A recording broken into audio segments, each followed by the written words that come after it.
நம்ம லாஸ்ட் வீடியோவில் international space station பார்த்தோமா, நாசாவோட அப்டேட். இப்போ அடுத்த செகண்ட் அப்டேட்டும் சேம் நாசாவோட தான்.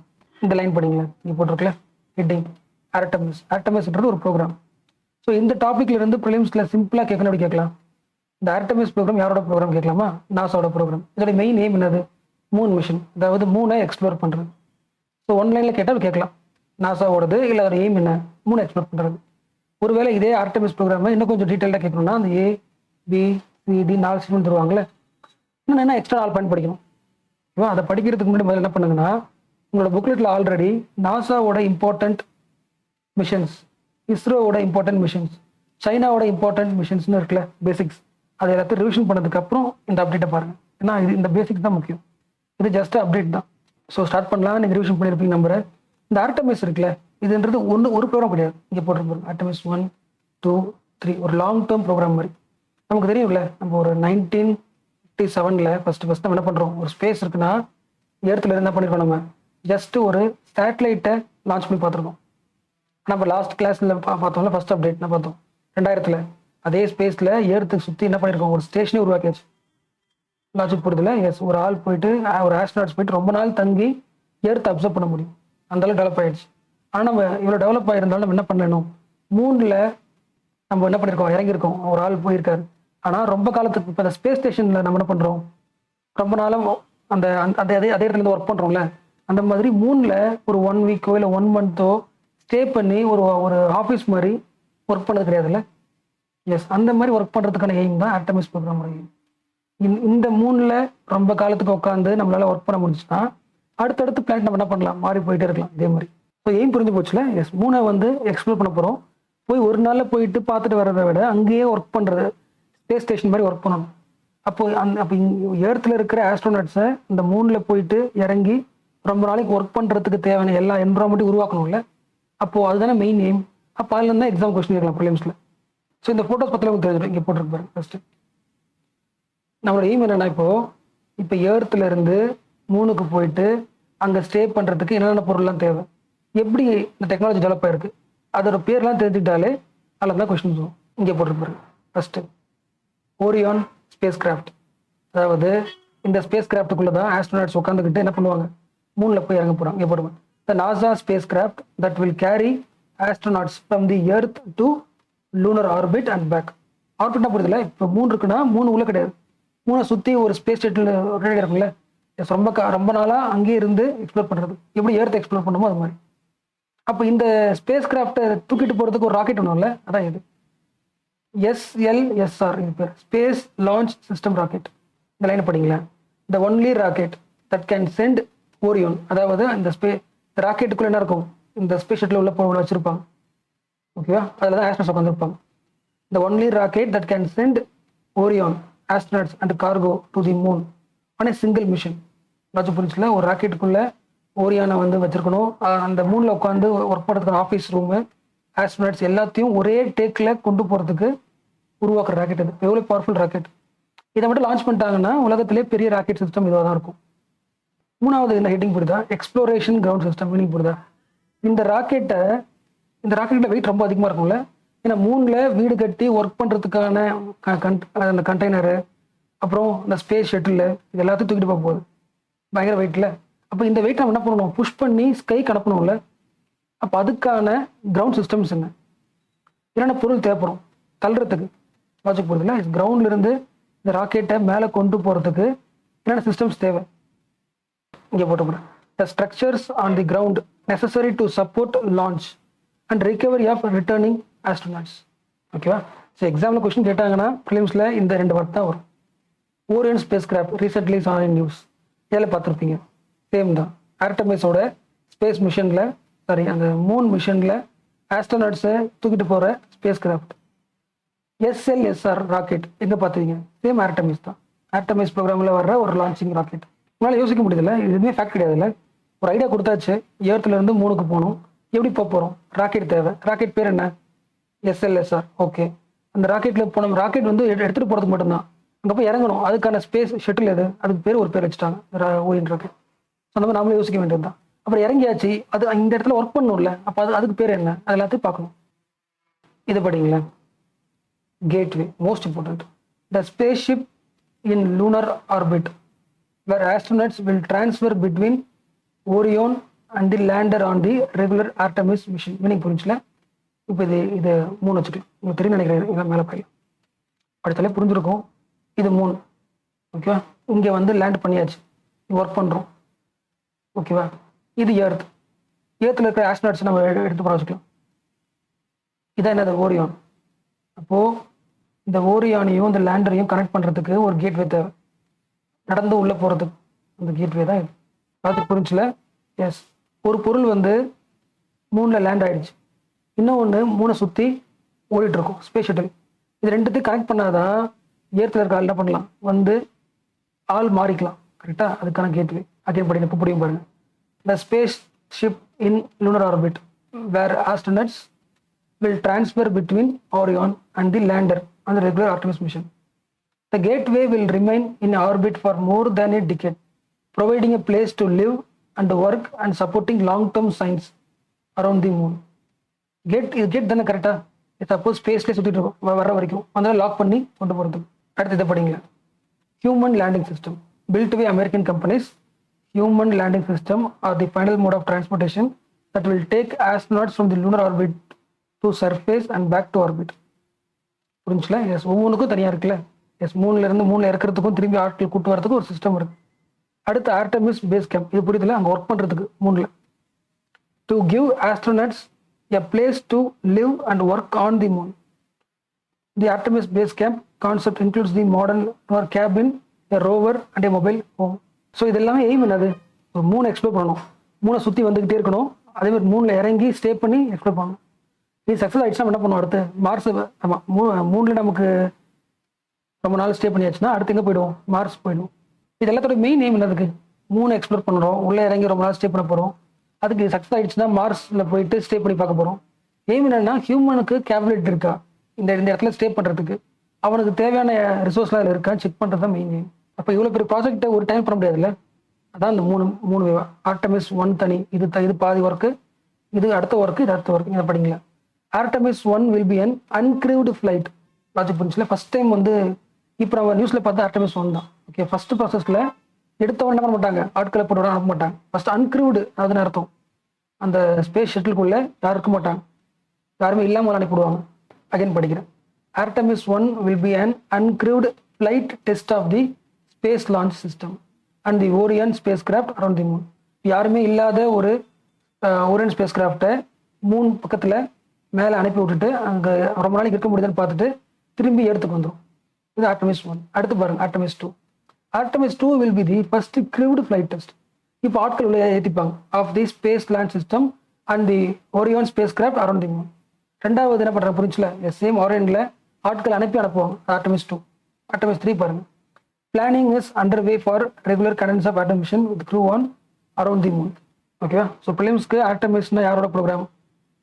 நாசாவோடது. எய்ம் என்னது? 3 மிஷன், 3ஓட எக்ஸ்ப்ளோர் பண்ணணும். லாங் டேர்மாக அங்கேயே ஸ்டே பண்ணி எக்ஸ்ப்ளோர் பண்ணணும். அதுக்கு தேவையான பொருட்கள்லாம் என்ன? ஓரியன் ஸ்பேஸ் கிராஃப்ட் லான்ச் பண்ணுறதுக்கு ராக்கெட்டு, கிரவுண்ட் எக்ஸ்ப்ளோரேஷன் சிஸ்டம், அதுக்கப்புறம் கேட்வே, 2 பேரையும் நடுவில் வந்து ட்ரான்ஸ்ஃபர் பண்ணுறதுக்கு, ட்ரான்ஸ்ஃபர் பிட்வீன் ஓரியான் அண்டு அந்த 3 லேண்ட் ஆகிற மிஷனுக்கும்.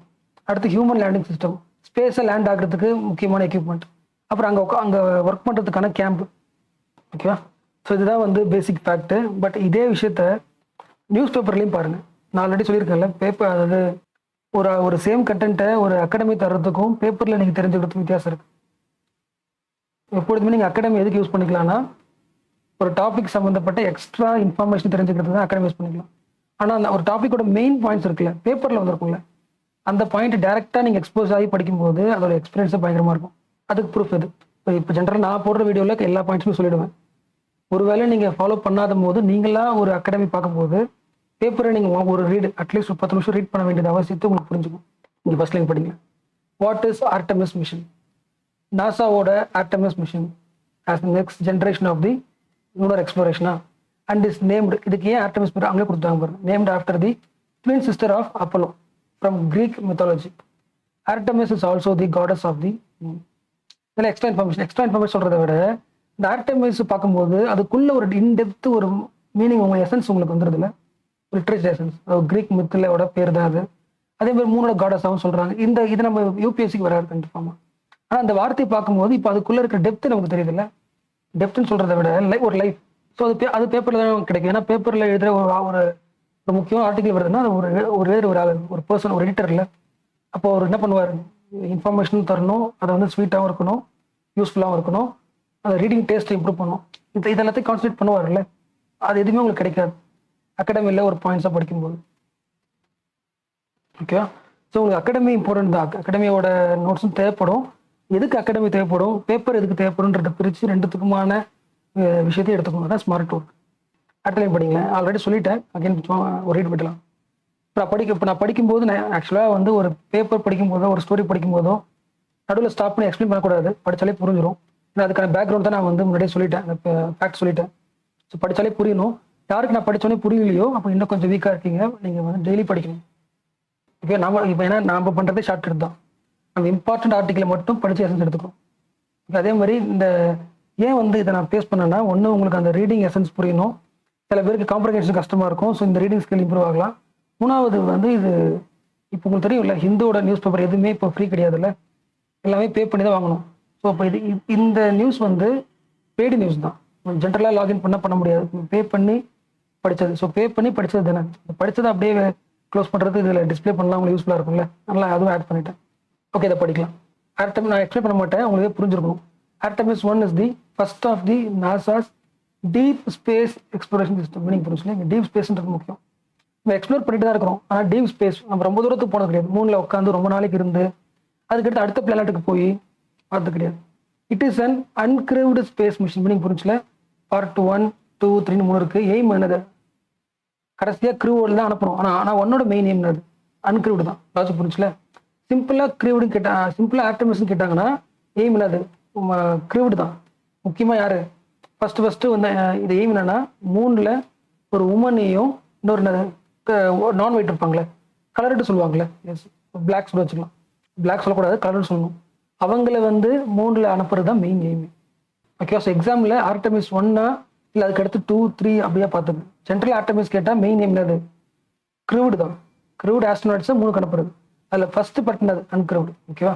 Okay, Artemis 1 is the first of NASA's deep space exploration system. It is an uncrewed space mission where spacecraft will launch on the rocket. The rocket la spacecraft மேல போகுது. The most powerful rocket in the world. ஏன் powerful சொல்றாங்கன்னா, it travels 2,80,000 miles from the earth for over 4 to 6 weeks during the course of the mission. இது நமக்கு கிடைக்காது, தெரியல. S, இது இந்த என்ன படித்தோம், ஆர்டமிஸ் 1 என்ன ஸ்பேஸ் கிராஃப்ட் போகுது தெரிஞ்சு போச்சு. அது போகிறதுக்கான டிஸ்டன்ஸ் ஒரு 4 வாரம் சொன்னோன்னே மைண்டுக்குள்ள ஒரு இமேஜின் வருது இல்லை. எஸ், அடுத்து பாருங்க. அந்த Orion spacecraft is going to remain in space without docking to space station. தனியாகவே இருக்க போகுது. Longer than any ship for astronauts ever done. இது வரைக்கும் ஒரு ஸ்பேஸ் கிராஃப்ட் இவ்வளோ நாளைக்கு மேலே இருந்தது கிடையாது. ஃபர்ஸ்ட் டைம் ஓரியன் இருக்க போகுது. அடுத்த ராக்கெட் பற்றி ஒரு கொடுத்துருவாங்க பாருங்க. The SLS rocket has been designed for space missions beyond the low earth orbit. ஜென்ரலாக பார்த்தோம்ல, இந்த ஸ்பேஸ் ஸ்டேஷன் எங்கே இருக்கும், லோ எர்த் ஆர்பிட்டில் இருக்கும்ல. இந்த ராக்கெட்டோட பவர் எங்கே இருக்குது, லோ எர்த் ஆர்பிட்டை தாண்டி இவ்வளோ பெரிய வெயிட்டை வந்து தூக்கிட்டு போகிறதுக்கான பவர் இருக்குது இந்த ராக்கெட்டுக்கு இருக்குது. And can carry a crew or cargo to the moon and the beyond. மூணை தாண்டி வேற பிளானட்டுக்கு போகிற அளவுக்கு புஷ் பண்ணுற அளவுக்கு இந்த ராக்கெட்டு போகிறது, இந்த சேட்டலைட் வேணும். With the Artemis program NASA's aim is to land humans on the moon by 2024. And it also plans to land the first woman and the first person of the color on the moon. அதுக்கு என்ன பண்ண போகுது இங்கே போட்டிருப்பாரு. NASA will establish an Artemis base camp. Line படிச்சால புரிஞ்சுல, மூணில் உருவாக்குற கேம்ப் on the surface. அப்புறம் and a gateway in the lunar orbit to aid exploration by robot and astronauts. So மூணோட சர்ஃபேஸில் ஒரு கேம்ப் இருக்குது. இவங்களுக்கு ஹெல்ப் பண்ணுறதுக்கு ஒரு கேட்வே இருக்கும், மேலே சுற்றிக்கிட்டே இருக்கும். The gateway is a critical component of the NASA's sustainable lunar operation and will serve as a multiple purpose outpost orbiting the moon. சுற்றி வர்ற ஒரு கேட்வே. இந்த பாயிண்ட் மோஸ்ட் இம்பார்ட்டன்ட். இந்த ஒர்க்கை வந்து யூஎஸ்ஏவோட நாசா மட்டும் பண்ணல, அதுக்கு ப்ரூஃபாக இந்த பாரு. Other space agencies are also involve in the Artemis program. Example, Canadian space agency, Europe space agency, Japan, ஒவ்வொருத்தவங்க ஹெல்ப் பண்ணுறாங்க. ஃபார் எக்ஸாம்பிள் இங்கே பாருங்க, இந்த கேட்வேல ரோபோட்டிக்ஸை ஆட் பண்ணுறதுக்கு கனடா ஹெல்ப் பண்ணுது. அதே மாதிரி யூரோப் என்ன பண்ணுதுன்னா, அந்த இடத்துல தங்குறதுக்கான ஒரு ஹேபிட்டை உருவாக்குறதுக்கு ஹெல்ப் பண்ணுது, எஸ்பிரிட் மாடல். அங்கே அந்த ஆஸ்ட்ரோட் தங்கணும்ல, அதுக்கான ஹேபிடேட். ஜப்பான் என்ன பண்ணுது, லாஜிஸ்டிக் சப்ளைஸ்லாம் ஹெல்ப் பண்ணுது. லாஜிக் புரிஞ்சுல. அப்போ நீங்கள் ஒரு அகாடமி நோட்ஸ் பார்க்கும்போது எப்படி இருக்கும்னா, சிம்பிளாக Artemis program, joint effort of Canada, Europe, Japan ஒரே கொடுத்துருப்பாங்க. ஓகே, அது யூபிஎஸ்சிக்கு அது போதுமானது தான். ஆனால் அதே டைமில் ஒரு லைன் படிக்கும்போது உங்களுக்கு அந்த ரீடிங் ஸ்கில்லும் இம்ப்ரூவ் ஆகுது. ஒவ்வொருத்தரும் எப்படி ஹெல்ப் பண்ணுறான் அப்படின்ற இன்டென்ஷன் நமக்கு புரியுது இல்லை. இது வேறு எங்கேயுமே கிடைக்காது, பேப்பர் மட்டும் தான் கிடைக்கும். எவ்வளோ டீட்டெயில்டாக அக்கௌண்ட் எடுத்து பார்த்தாலுமே அது என்ன பண்ணுவாங்க, பேப்பர்லேருந்து கட் பண்ண இன்ஃபர்மேஷன் தான் தவிர பேப்பரோட இன்ஃபர்மேஷன்ஸ் கிடையாது. அடுத்து இது யோசிச்சிங்களா, இந்த ராக்கெட் எஸ்எல்எஸ் ராக்கெட் போகுது இல்லை, யாரை வச்சுக்கிட்டு உள்ள ஓரியோனை. ஓகே, அது எந்த இடத்துலேருந்து லான்ச் பண்ணுறாங்க, எந்த ஊரில் லான்ச் பண்ணுறாங்க, அது ஒன்று. அப்போ பெரிய பவர்ஃபுல் ராக்கெட் சொல்கிறோம், அதுக்குள்ளே என்ன ஃபியூல் இருக்கலாம் பார்க்கல. அதுக்கு இந்த point. Artemis 1 will be launched from the US. இங்கே the Kennedy Space Center in Florida 2022 summer மாதத்தில். The spacecraft will deploy the interim cryogenic propulsion stage, அதாவது liquid oxygen, liquid hydrogen based propulsion system. Okay, liquid oxygen, liquid hydrogen. இந்த point முக்கியம், கேட்கலாம். ஏன்னா இப்போ நேற்று நியூஸில் ஆச்சுன்னா இந்த ஹைட்ரோஜன் கேஸ் நேரத்தில் லீக் ஆயிருக்கு. லான்ச் பண்ண ட்ரை பண்ணிருக்காங்க, லீக் ஆயிடுச்சு. அதனால இந்த பாயிண்ட் முக்கியம். இந்த லைன் பாருங்களேன். இந்த லிக்விட் வச்சிருந்தா மட்டும்தான் that will give Orion the thrust needed to leave the Earth's orbit and travel towards the moon. அடுத்த லைன் பாருங்க. இது ஒரு விஷுவலைசேஷன் யூஸ் ஆகும். இந்த Orion spacecraft will communicates with the control center back on the Earth through deep space network. It will fly around 100 km above the surface of the moon and use its gravitational pull. Logic புரியுதுங்களா? Yes. To propel Orion into an opposite deep orbit around 70,000 km from the moon. இப்போ மூனோட gravitation புல்லை பயன்படுத்திக்கிட்டு ஒரு வேலை பண்ணுது. It will stay for approximately 6 days. The aim of this exercise is to collect data and allow mission controller to assess the performance of the spacecraft. ஏன்னா இதில் வந்து யாரும் இல்லை தானே, அடுத்த தடவை என்ன பண்ணுவோம், ஆட்களுக்கு கொண்டு போகணும்ல. அடுத்த நைட்டிங் பாருங்களேன். லாஸ்ட் டே சொன்னால நமக்கு தேவையான கிரிட்டிக்கல் கொஸ்டின் பேப்பரை கேட்டுரும். ஆர்டெமிஸ் ப்ரோக்ராமோட ஃபியூச்சர் மிஷன்ஸ் என்ன, செகண்ட் ஃபிளைட் பண்ண போதில்லை, அதில் என்ன பண்ணுவாங்க, under the program will have a crew on board, astronauts கூட்டு போகும், and will be test Orion's critical system on the with human on board. So NASA's plan on using the lunar orbit to gain the necessary, இங்க போட்டுருக்கல, sorry again படிக்கிறேன், the learnings from the Artemis program, மூணுக்கு போதில்லை, yes, that will be utilized to send the first astronauts to the Mars. மூணில் கிடைக்கிற data பயன்படுத்தி, information பயன்படுத்தி, எக்ஸ்பீரியன்ஸை பயன்படுத்தி Mars அனுப்பலாம். So the NASA's plan on using the lunar orbit to gain necessary experience to extend human exploration of space farther into the solar system. இப்போ கீழே பார்க்குறது வந்து நேற்று April 15 தானே, ஆமாம் அந்த அப்டேட். அது ஃபியூவல் லீக்டு இன் தி நாசாஸ் ஆர்டெமிஸ் 1 ராக்கெட். இப்போ உங்களுக்கு அந்த ஆர்டெமிஸ் 1 ராக்கெட்டோட பேர் தெரியும், அதில் என்ன ஃபியூல் இருக்குன்னு தெரியும், கிரையோஜெனிக் ஃபியூல்னு தெரியும், லிக்விட் ஹைட்ரஜன், லிக்விட் ஆக்சிஜன் தெரியும். மேலே பார்த்தாச்சு. கீழே ஜஸ்ட் ஒரு ஃபேக்ட் கொடுத்துருக்கேன், தேவையில்லை எக்ஸாமுக்கு, பட் நம்ம எவ்வளோ தூரம் வந்திருக்குன்னு தெரியும். இப்போ பணம் இல்லை, மூணுக்குள்ளே இறங்குறோம், சுற்றி ஒரு ஸ்டேஷன் இருக்குது, எல்லாம் பார்க்குறோம்ல. ஃபஸ்ட்டு ஸ்பேஸில் ஒரு சேட்டலைட்டை மட்டும் தான் எனக்கு பார்த்துருக்கோம். அதுக்கப்புறம் ஸ்பேஸ்க்கு ஒரு மேன் போயிருக்காங்க, மூணு போயிருக்காங்க. இன்னொரு பிளானட் ரொம்ப தூரத்துலேருந்து இமேஜ் போட பிடிச்சிருக்கோம். அப்புறம் மூணில் ஒரே ஒரு மேன் மட்டும் இறங்கி வந்துட்டு போயிட்டாங்க. அப்புறம் இன்னொரு பிளானட்டில் வந்து லேண்டிங் ஆகிறதுக்கான ஒர்க் அவுட் பண்ணுறது, அப்புறம் தூரத்தில் இருக்கிற ஸ்டார்ஸை வந்து ஸ்பை பண்ணுறதுக்கான டெலஸ்கோப்பு, அப்புறம் மார்ஸ்குள்ளே ரோவர், அப்புறம் வந்து சேட்டர்ன் செயில் பண்ணுறதுக்கான ஒரு ஐஜென்ஸு. 2000 வந்து அந்த இன்டர்நேஷனல் ஸ்பேஸ் ஸ்டேஷன் ஒரு டிஸ்டன்ட் வேர்ல்டு எக்ஸ்ப்ளோர் பண்ணுறது. ஸோ நிறைய ஒர்க் பண்ணிட்டு இருக்கோம். அதில் முக்கியமான ஒர்க்காக இது இருக்குன்னு சொல்கிறாங்க. இது ஆர்டெமிஸ்.